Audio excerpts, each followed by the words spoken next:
दोस्तों, द्वारका के डूबने और श्री कृष्ण के देह त्याग देने के बाद पूरा संसार शोक में डूब गया था।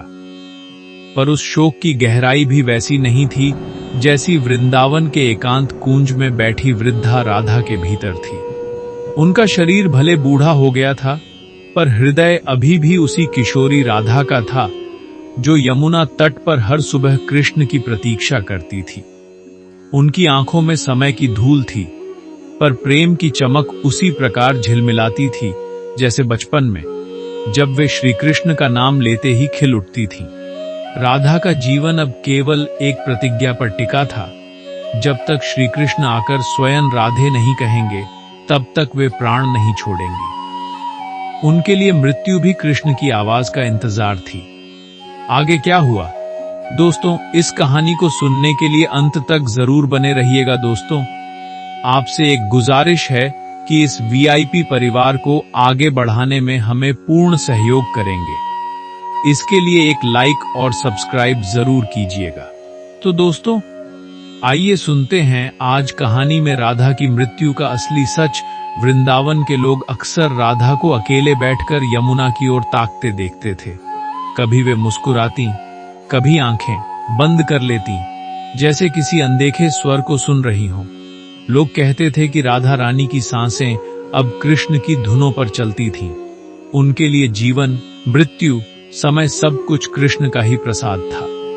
एक दिन संध्या के समय जब आकाश में हल्की लाली फैली थी, राधा ने तुलसी के पौधे के पास जाकर धीमे से कहा, अब समय आ गया है। उनके चेहरे पर अजीब सी शांति थी, जैसे उन्होंने भीतर ही भीतर सब स्वीकार कर लिया हो। उसी पल दूर द्वारका में बैठे श्री कृष्ण के मन में अचानक एक तीव्र कंपन उठने लगा, जैसे कोई उन्हें पुकार रहा हो। कृष्ण ने अपनी आंखें बंद की। भीतर से एक आवाज आई, कान्हा, आओ। कृष्ण सब कुछ छोड़कर तुरंत वृंदावन की ओर बढ़ चले। मार्ग कठिन था, पर उनकी चाल में उतावली थी, जैसे समय भी उनकी प्रतीक्षा कर रहा हो। वृंदावन पहुंचकर कृष्ण ने देखा, तुलसी के नीचे राधा ध्यानमग्न बैठी थी। उनके चेहरे पर ममता और दिव्यता की वह चमक थी जिसे कोई युग मिटा नहीं सकता था। कृष्ण उनके पास बैठे और उनके कानों में बहुत धीरे, बहुत प्रेम से बोले, राधे। यह शब्द सुनते ही राधा की बंद आंखें खुल गईं। उन्हें लगा जैसे सारा संसार एक क्षण में थम गया हो। उन्होंने कृष्ण का हाथ पकड़ा और मुस्कुराते हुए कहा, प्रभु, अब मेरी आत्मा को विश्राम चाहिए। कृष्ण की आंखें नम थीं। वे जानते थे कि यह मिलन आखिरी बार होगा, देहों का नहीं, आत्माओं का। राधा ने अपना सिर कृष्ण के कंधे पर रख दिया और कुछ क्षण बाद धीरे धीरे उनके शरीर ने शांति से प्राण त्याग दिए। हवा में अचानक एक मधुर सुगंध फैल गई, जैसे धरा ने राधा को अपने भीतर समा लिया हो।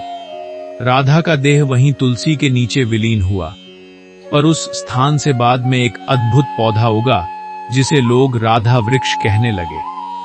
वृंदावन के संत बताते थे कि यह वृक्ष केवल उन लोगों को छाया देता है जिनके हृदय में प्रेम पवित्र और निष्कपट हो।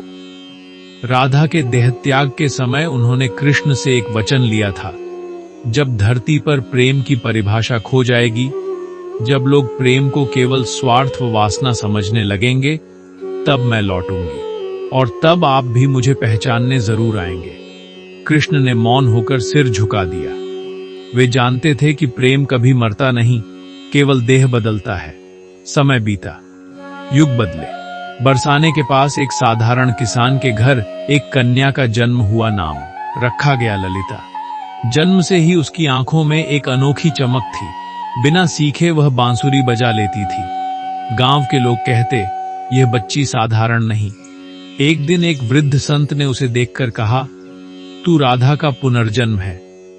ललिता को बार बार एक श्यामवर्ण पुरुष के स्वप्न आते जो बांसुरी बजाते थे, मुस्कुराते थे और उसे राधे कहकर पुकारते थे।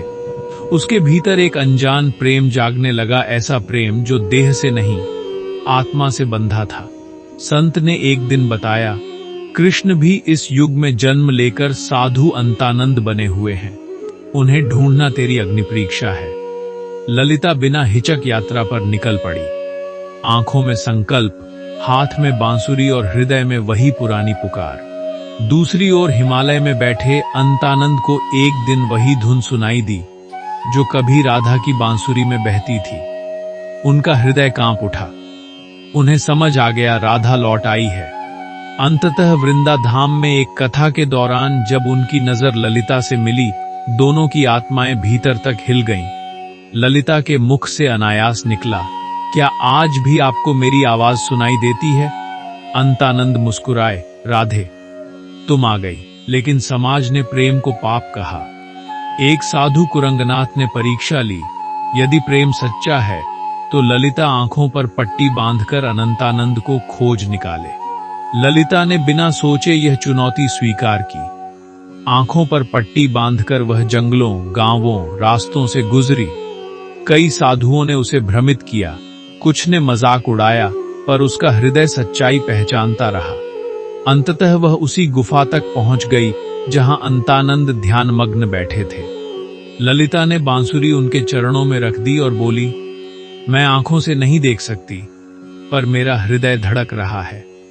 क्या आप वही हैं? अंतानंद ने बांसुरी उठाई और वही धुन बजाई, वही धुन जो सदियों पहले राधा ने कृष्ण को सुनाई थी।